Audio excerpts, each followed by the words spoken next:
Amis de l'éthanologie, bonjour, bonsoir, en fonction de l'heure à laquelle vous passez à table. Ici c'est Fabrizio Buccella de l'école d'énologie Interwine and Dine.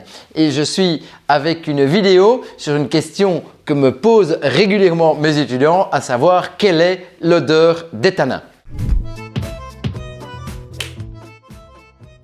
Vous savez que j'ai écrit un livre qui s'intitule « L'anti-guide du vin, ce que les autres livres ne vous disent pas ». Eh bien, dans ce livre, je n'aborde pas la question de l'odeur des tanins. Tout simplement, je vais être très bref avec vous parce que les tanins n'ont pas d'odeur. En fait, les tanins, ce sont des polyphénols qui sont donc des molécules qui sont contenues dans la peau et les pépins des raisins.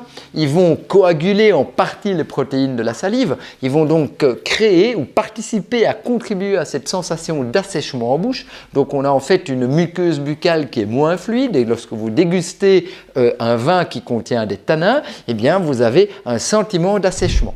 Quels sont les vins qui contiennent des tanins? Ce sont les vins rouges, bien entendu. Les vins rouges contiennent des tanins et les vins blancs n'en contiennent que très peu, si pas du tout. Lorsque vous dégustez un vin blanc, vous avez une sensation de fraîcheur, d'acidité, de fluidité en bouche. Et lorsque vous dégustez le vin rouge, eh bien, vous allez avoir ce côté astringent, ce côté tannique, ce côté asséchant qui est bien sûr dû à la présence des polyphénols, donc ces fameuses molécules qui se trouvent dans la peau des raisins. Et c'est parce que le vin rouge se fabrique en faisant une macération entre le jus et la peau. Les Anglais parlent de skin contact, de contact de la peau, donc en laissant le mou entier, c'est-à-dire avec le jus et la peau, qu'il y a transfert de ces molécules du jus vers le vin ou du mou vers le vin.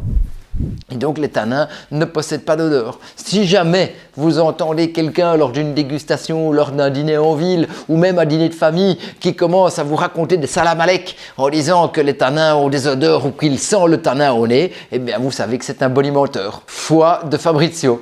Mais nous voici donc arrivés au terme de cette belle vidéo. Vous pouvez mettre le pouce levé, la petite clochette, enfin bon, vous connaissez toutes les histoires des réseaux sociaux pour nous signaler que vous aimez notre vidéo. Vous pouvez la partager, vous pouvez nous envoyer des commentaires, ça nous fait toujours plaisir. Et n'oubliez pas, il n'y a qu'une solution, c'est la dégustation.